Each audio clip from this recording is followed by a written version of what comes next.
Hey,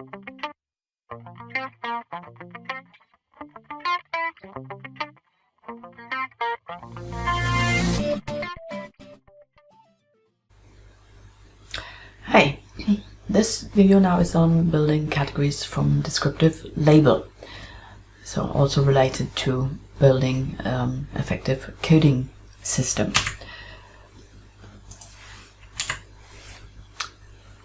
Again, I'm using a sample project, and if we open the sample project, we have 48 codes.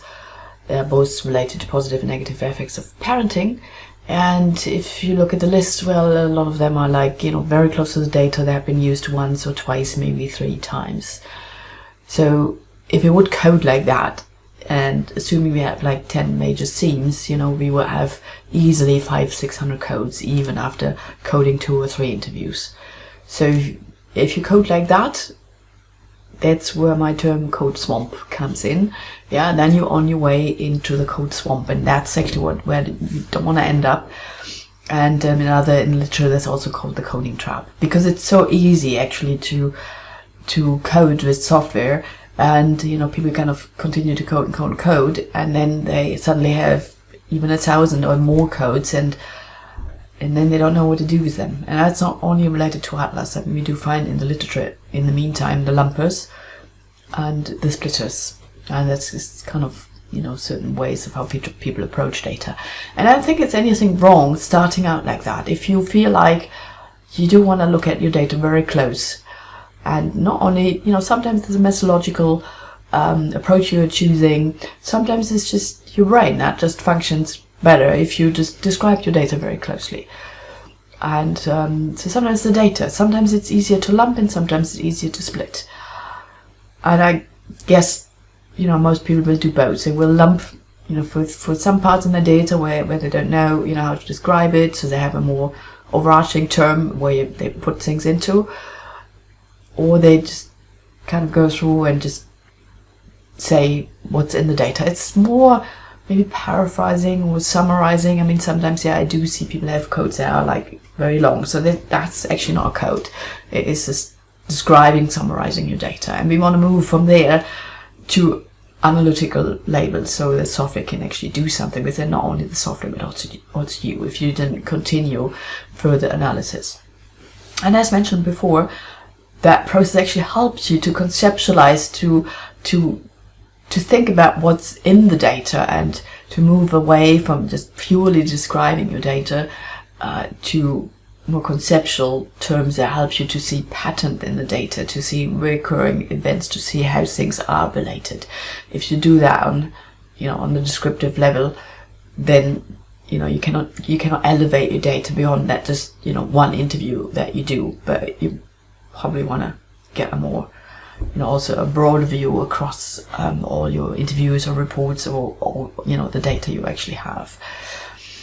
And so if you're familiar with the puzzle analogy, well, it's basically you take you break data into little pieces of a puzzle, take every puzzle and just write a little name on it. And then we still, that's the first step. And then we have just still all the puzzle pieces on the table, and we need to sort and organize those. And that's what this video is all about.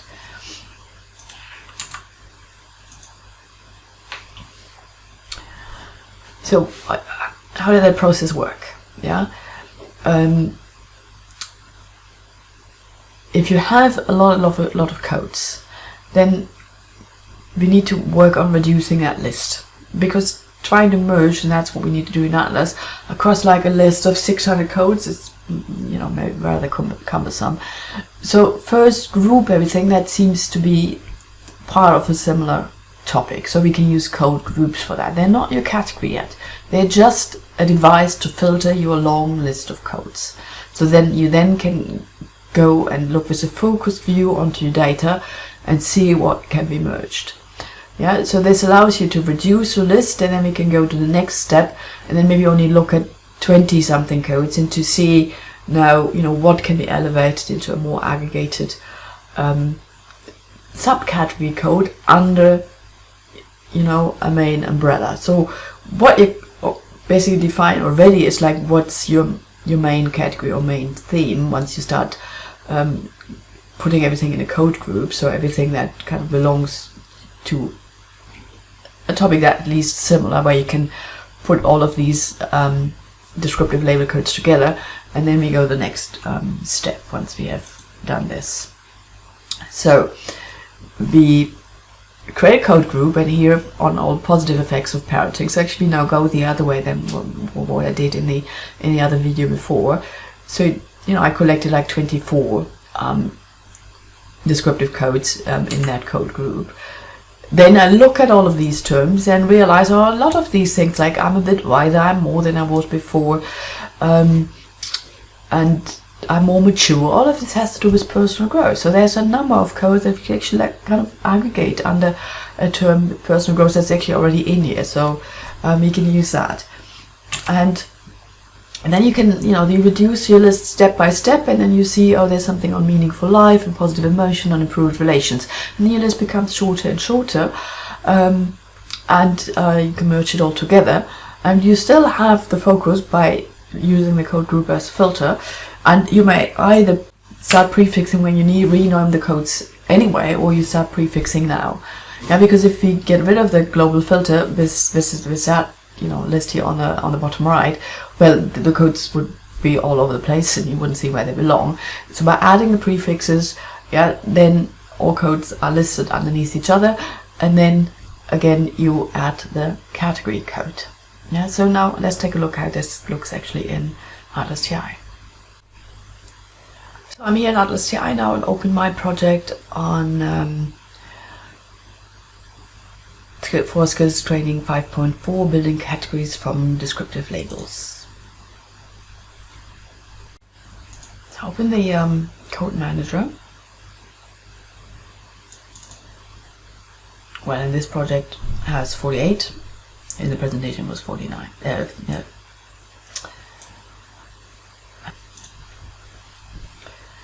So open the code manager. And in this project I have 47 codes. In the presentation it says 48, but I think it doesn't matter. So I have this long list of codes here, and as you see, groundedness is quite low. And as I mentioned before, these are just the codes on positive and negative aspects, and we want to focus on the positive ones. Yeah, so you need to decide on what you want to aggregate, and I know the data, so I can go through quite quickly. Becoming a better person, being deeply fulfilled, experience joy, feel more alive, feeling right, fulfillment, getting to know oneself, had brought out the best in me, I'm more than I was before, feel loved and adored. And then once you have selected a few, it might already make sense to just move them over. So it's because sometimes you just click on something and you lose your selection. So now I can also see which one are already in a code group. And I didn't mention it in the first video, but you see here my labeling. I don't use positive effects because then I also have negative effects, and then once I have more code groups, positive effects would be under the letter P and negative effects would be under the letter N. So the common theme here is effects or parenting effects. So I start my name is effects, pause or positive. And then I have all these less things that life is richer, love my partner more accurate self-perception, more mature, personal growth, question yourself and life value, richer life, understanding my parents better. And I'm just going through the code labels now, but of course the data are behind the code label. So if you're not sure whether it's correct, then you can always open the data behind it. And now I sorted by code groups by just clicking here on the column, and works similar as what you can do in Excel. And to see, just look through whether I forgot something. than ever before. Closer marriage relation, I forgot. Yeah. So we have 23 here, we had 24 in the other project, so that's probably the one code that is missing. So if I now click on the code group, my whole list is filtered. So now I only see 23 codes. And I can now focus and look through my terms here and see what I can actually merge together.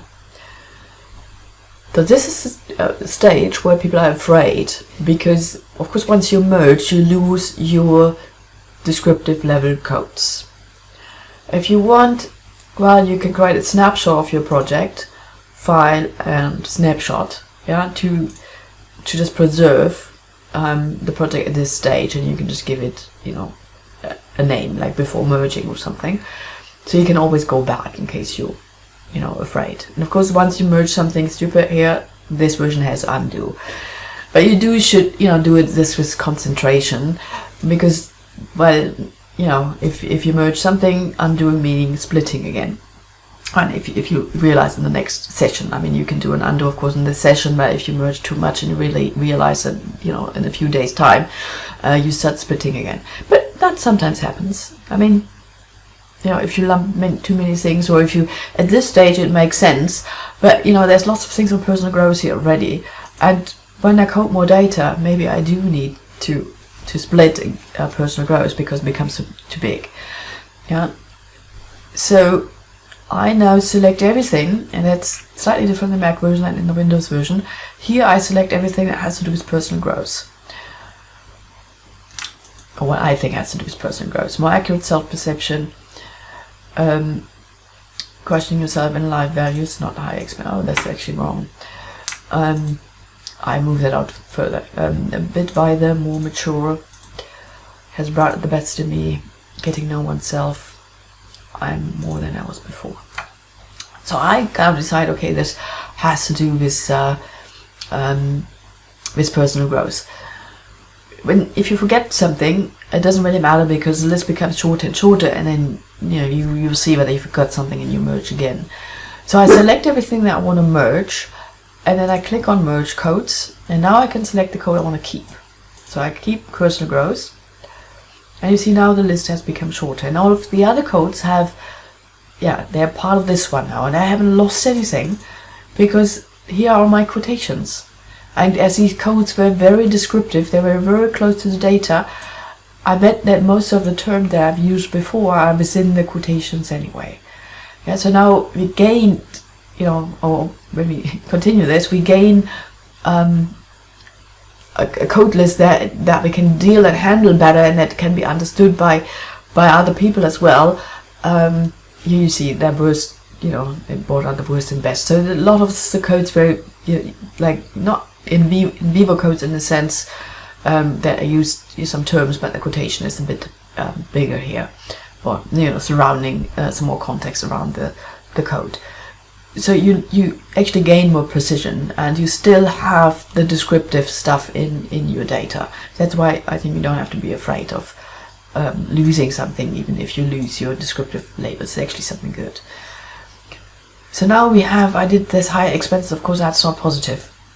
So I can show you now something that has been implemented in this version, because now I have an option here, remove from group, and I think that's what people are looking for, because often they do this, they right click and they click on delete, and this version 8.3 and lower, and when you look at the video before March 18, then you won't have that option. If you look after March 18 and you update to version 8.4, you do have that option now, remove from group.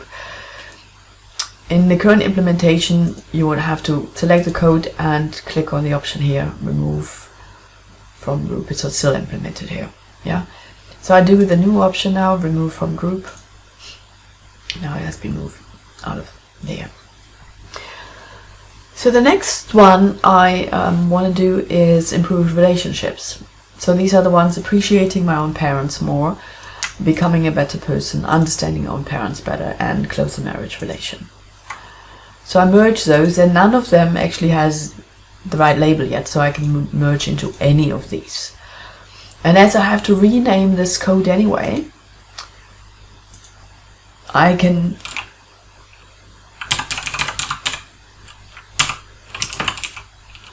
and I'm going to be lazy now, I'll just do fx pos. I can already add the prefix here, improved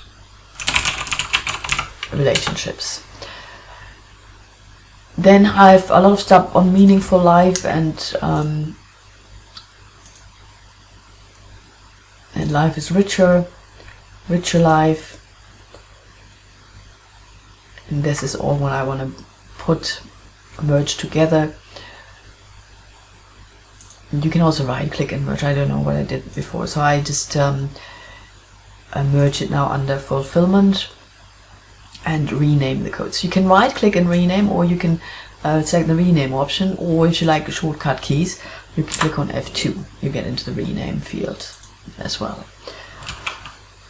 And we did actually name it purpose before, yeah.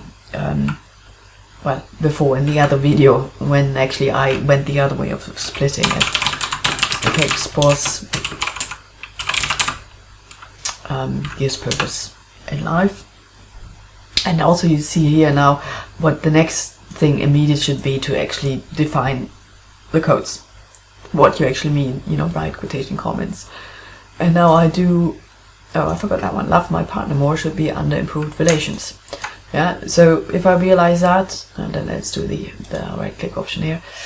And put this under improved relations. Feel more life, feeling right, I feel loved and adored, experience joy. I put all under positive emotions. I do feel that I have a cold. It's hopefully I don't do anything wrong here. and concentrating. But it's more about the process, you know, not really what exactly I'm merging here. And it's positive emotions. And now I also need to prefix the personal growth one, because we didn't need to rename it before.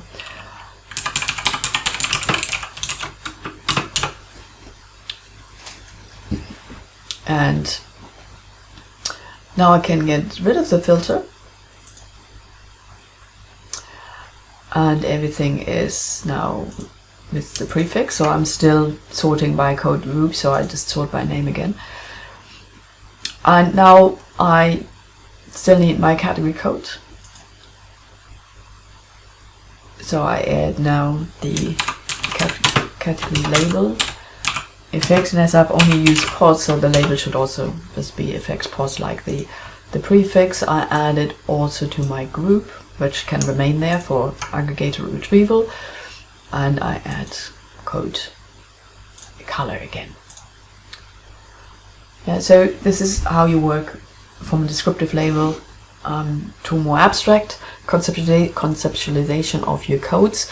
And now you see all of these non-color codes in your list. They have no prefixes and no color. They're not, you know, sorted yet. So now you can continue to work on your other ones. I mean, in this example it's easy because all the leftover ones are on negative effects, but in real life, if you code like this across all of your data that you've coded so far, you probably have another 500 codes to clean up. And don't worry about this. Even you know, it's probably not a matter of half an hour, because you do have to read your data again, and that's a process of analysis. That's important, to reread your data and then decide, you know, how you can conceptualize, and then starting to write code definitions.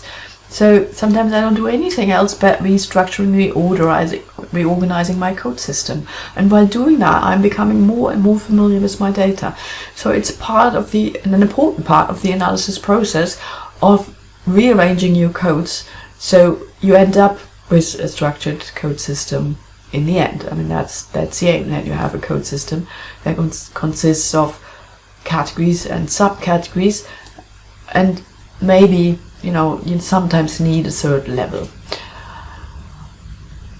I will refer you to a third video that I will be doing soon about, you know, some other issues around developing a coding system. I don't want to make this too long, but then I will also talk about more why you basically only need 2 levels. You don't, like, even if Atlas had a hierarchy, you know, you don't need, like, you know, 4, 5, 6 levels. That means also you don't need code labels that are that long. Yeah, and in the literature also other more and more authors also actually refer that and explain, you know, why the task basically is to put your data into like boxes, which is like a main category, and then, you know, the subcategories, subcodes, sub-themes, however you want to name it, underneath.